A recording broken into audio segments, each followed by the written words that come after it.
मैं हूं कुमार गजेंद्र, जनपद ऑन द स्पॉट में आपका स्वागत है। कर्नाटक के अंदर हाल ही में चुनाव जीतकर सत्ता में आई कांग्रेस सरकार ने अपना रंग दिखाना शुरू कर दिया है।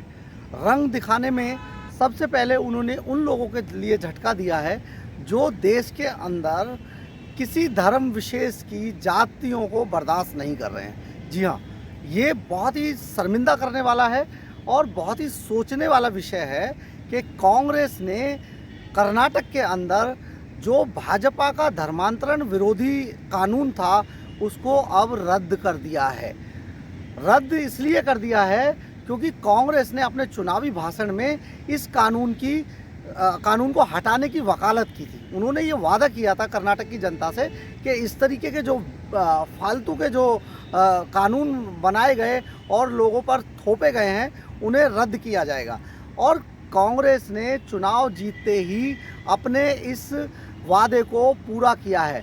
ये हालांकि कर्नाटक में जिन लोगों ने कांग्रेस को वोट देकर उन्हें चुनाव जिताया था उनके लिए एक अच्छी खबर हो सकती है, लेकिन जो हिंदू संगठन हैं या जो इस मानसिकता के लोग हैं कि धर्मांतरण जैसी चीज़ें देश के अंदर नहीं होनी चाहिए, उन लोगों को ये एक शॉकिंग न्यूज़ है, एक झटका देने वाली खबर है। अगर ऐसा हुआ तो कर्नाटक के अंदर अब कोई भी आदमी धर्म आसानी से बदल सकेगा, क्योंकि वहाँ की जो कर्नाटक सरकार की जो कैबिनेट है उसने इस कानून को रद्द करने की मंजूरी दे दी है। ये बहुत ही बेहद देश के लिए बहुत ही शर्मनाक है और ख़ास तौर पे उन बुद्धिजीवियों के लिए और उन लोगों के लिए जो धर्मांतरण को अपराध मानते हैं या जिस धर्मांतरण के अंदर विदेशों का पैसा लगता है, वहाँ से फंडिंग होकर जो पैसा देश के अंदर आता है और उस पैसे से कई संगठन, कई तरीके के लोग यहाँ पर हिंदुओं का या दूसरे धर्मों के लोगों का धर्मांतरण अपने धर्म के अंदर कराते हैं। ये उनके लिए बेहद चौंकाने वाली और बुरी खबर हो सकती है। ये जो कांग्रेस करने जा रही है, ये कांग्रेस की जहरीली राजनीति का एक हिस्सा है। हालांकि कांग्रेस इसको एक लोकतंत्र की बुनियाद बताती है, लेकिन ये लोकतंत्र की बुनियाद नहीं है। अगर आप देखें तो सारी बातें सही हैं, लेकिन अगर विदेशी फंडिंग से देश के अंदर धर्मांतरण कराया जाता है तो ये बहुत ही देश के लिए शर्मनाक विषय हो सकता है। ये शर्मनाक विषय है।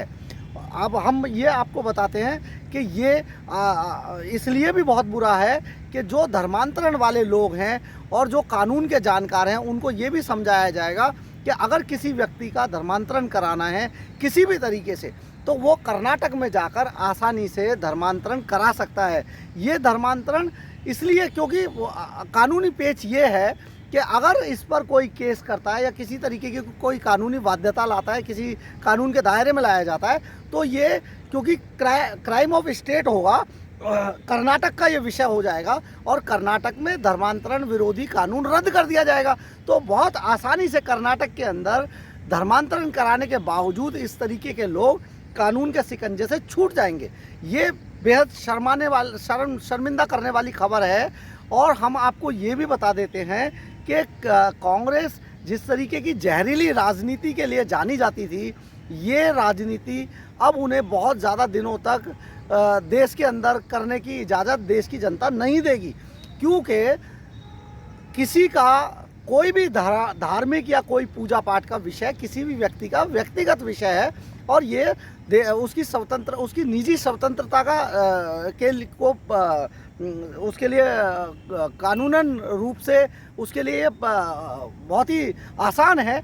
लेकिन अगर कोई विदेशों की फंडिंग से लालच देकर धर्मांतरण कराता है तो ये अपराध की श्रेणी में होना चाहिए और बीजेपी इसमें बहुत समय से इसके लिए लड़ाई लड़ती रही है। आने वाले समय में ये भी हो सकता है कि कर्नाटक के अंदर लव जिहाद को भी ख़त्म कर दिया जाए, अपराध ना माना जाए। वहाँ भी आसानी से लव जिहाद होता रहेगा, बेटियों को मौत के घाट उतारा जाता रहेगा। लोग अपना नाम बदलकर गुड्डू, समीम, सलील, साहिल सोनू ऐसे नाम रख के आसानी से महिलाओं को, लड़कियों को धोखा देकर दूसरे धर्म में कन्वर्ट कराते रहेंगे, उनसे शादी करेंगे, फिर उनसे लव जिहाद करेंगे, उनको मौत के घाट उतार देंगे, उनके 35 टुकड़े कर दिए जाएंगे, 78 टुकड़े कर दिए जाएंगे। आपने देखा होगा कि हाल ही में सरधा मर्डर केस का क्या हाल हुआ। दिल्ली के भलसवा डेयरी में देखिए साहिल नाम के युवक ने किस तरीके से चाकुओं से गोद दिया। और सबसे बड़ी बात ये कि कुछ दिन पहले ही देश की राजधानी दिल्ली के अंदर जो रैन बसेरे थे, उन रैन बसेरों में किस तरीके के धर्मांतरण का रैकेट का खुलासा हुआ, ये भी पूरी दुनिया ने देखा। वहाँ से भी कई लोग पकड़े गए। गाजियाबाद से 2 लोग विजयनगर से अरेस्ट हुए धर्मांतरण कराने के मामले पर। वो भी धर्मांतरण करा रहे थे। यानी कि देश में धर्मांतरण के लिए विदेशी फंडिंग का बड़े पैमाने पर इस्तेमाल किया जा रहा है, जो बेहद शर्मनाक है और ये अपराध ही रहना चाहिए था। लेकिन कांग्रेस अब ऐसे सभी विवादों से हटकर जो देश के लिए खतरनाक चीज़ें थी, कानून थे, उनको भी रद्द करती जा रही है। ये देश की जनता को सोचना होगा, समझना होगा और इस बात पर अपना एक मत बनाना होगा कि क्या देश में धर्मांतरण विरोधी कानून सही है या गलत है। जय हिंद, जय भारत।